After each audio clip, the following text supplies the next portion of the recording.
Hello everyone. Thank you for joining me today to begin hearing about Wii U. I am here inside Nintendo headquarters in Kyoto in a 7th floor conference room which, as you can see, is rather plainly furnished.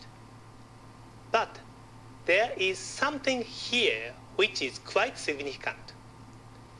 These are the Japanese character for Dokuso. This is a term which has guided Nintendo since the early days of the company when Mr. Hiroshi Yamauchi was president. In English, it means creating something unique. I believe when you hear from Nintendo this week, there may be several times when you say to yourself, well, that certainly is unique. And hopefully, you will be thinking of unique in a good way. In fact, this Nintendo Direct itself represents something unique because it really begins our E3 news announcements even days before our E3 presentation this coming Tuesday.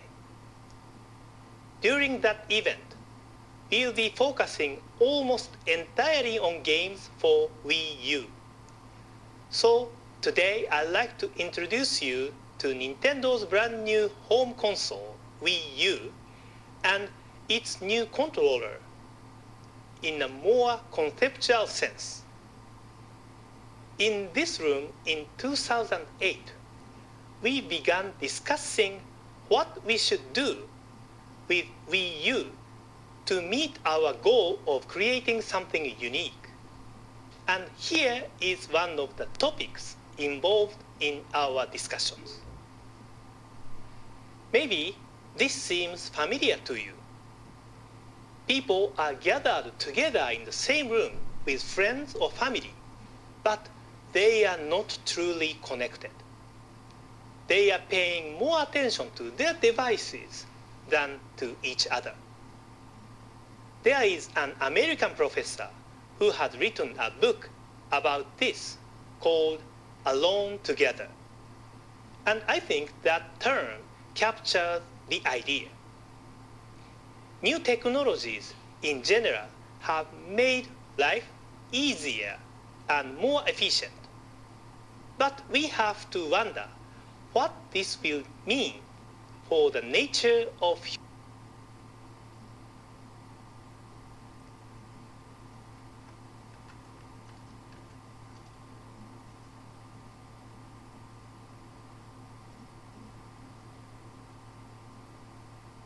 in the same room or great distances apart.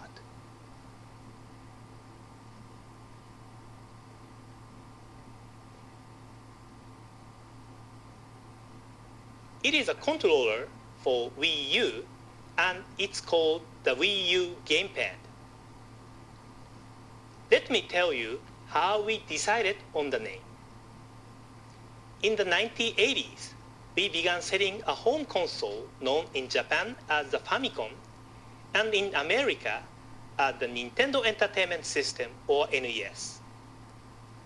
The controllers for previous game platforms typically had a joystick of some sort, but the NES had only a flat surface with the plus control pad. Because of this, players began referring to it as a gamepad. In any case, we decided that this name also made sense to describe the appearance of the Wii U controller, even though it now also features two-stick type devices. This is probably the most obvious difference from the prototype we showed at E3 last year. That previous version had circle pads for thumb control, but we decided that this format was really more appropriate for portable devices where a low-profile form factor is important. Instead, here we have incorporated sticks that not only operate precisely in 360 degrees, but which also can be pushed down for an added method of control. In addition, we have also redesigned the back of the controller and the button layout to maximize comfort, even if you are playing for a long period of time. A couple more things. This mark to the left of the screen is the location for the NFC reader writer. You can place cards or figures on this, and relevant data will be read or written into your experience. This button can be pressed even when the Wii U itself is not activated. With the existing remotes for your current Wii, you can simply turn on or turn off the game console. Beyond that, you need your TV's or cable remote. But with Wii U, the gamepad itself becomes a fully independent infrared TV remote. Next, let me talk about some of the things that the Wii U gamepad makes possible. Last year at E3, we talked about the potential of two screens. Of course, many people already operate the two screens of the both Nintendo DS and Nintendo 3DS. But with Wii U, two screens become more dynamic because the relationship between them is not fixed. Secondly, the two screens make possible something engineers refer to as asymmetric diversity in gameplay. In simpler terms, what is being seen or even done on the small gamepad screen is different from what's happening on the big screen TV. We'll be showing you what this means for gameplay at E3 this week. The gamepad screen is also a touch screen. You can use a stylus to draw pictures or use your finger for the usual range of intuitive inputs. What is more unusual is how the two screens can work together in unprecedented ways. This kind of gaming feels unique. The Wii U gamepad also senses movement with motion and gyro sensors. This is particularly important for people somewhat unfamiliar with gaming. By using more intuitive motions to control a game, players of all skill levels can better play together. And of course, all this is enhanced because of the improved graphics processing power of the hardware, something you recognize beginning at the E3 presentation on Tuesday.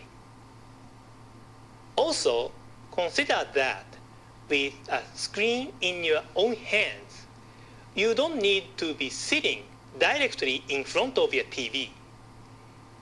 You might also find yourself in any comfortable spot anywhere in the living room. As we mentioned last year, sometimes you can continue playing on the gamepad even when the TV screen is being used for something else. This might occur with more casual games when you are in the middle of your Wii Fit routine, or when you intend to spend many hours deeply immersed in your game, and others aren't willing to let you have the TV to yourself for all that time. And in any of these situations, not only will you see high-quality console graphics on the big-screen TV, but those images can be displayed on the Wii U gamepad without delay, something no existing handheld game devices can do. Wii U will support all your previous forms of Wii control, including the Wii Remote, the Nunchuk controller, and the Wii Balance Board. For those who are mainly interested in multi-platform games with more traditional means of control, we will also offer the Wii U Pro Controller as a separate peripheral, which is lighter and maybe more attractive for longer, more intense forms of gaming. Overall, some people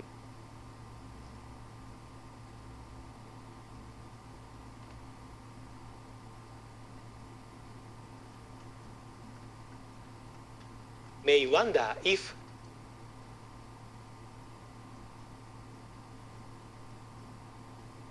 we use the living room into a kind of playground, and that play could also be expanded to distant locations.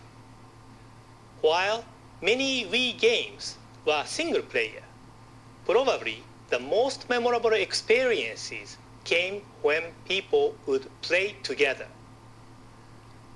Today, Wii U does what we did, only better. And at the same time, it is also something entirely new. Not only can it connect people in a better way within the same living room, but it also connects people living room to living room in a much more compelling way. By this point, I think maybe it's better to show you an example rather than continuing to explain. And in the spirit of creating something unique, I think maybe the following is not what you normally imagine when you hear the term. Oh, zombies. Zombies are after me. Oh, you won't think I'm so tasty after this bullet sandwich. Oh, okay. All right, zombie boss. You're going down. Let's see you try breaking down this door. Oh, why did I think that would work? I'm out of bullets. My bear trap is useless. My pushes are ineffectual. No. Oh, man, he got me again. If I don't beat this zombie boss, I'm gonna end up talking to myself like a crazy person. Right, non-specific action figure?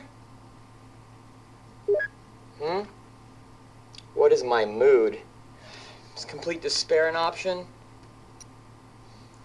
SOS. Any clue how to beat the scary zombie that breaks down doors?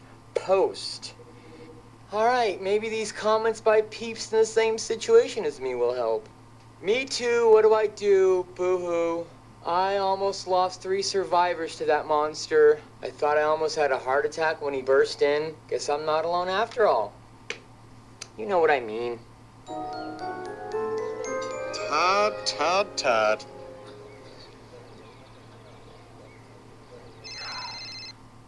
This is Todd, the non-killing zombie killer. Knock, knock. Who's there? A polite zombie who doesn't just break down doors when he wants to come in. In fact, he calls first. I'm kidding. It's me, Warren.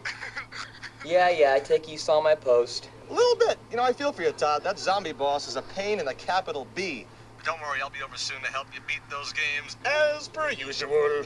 Actually, I think my buddy OctoG123 has it figured out. Guess I have all the help I need here, Warren. So, you don't need me anymore?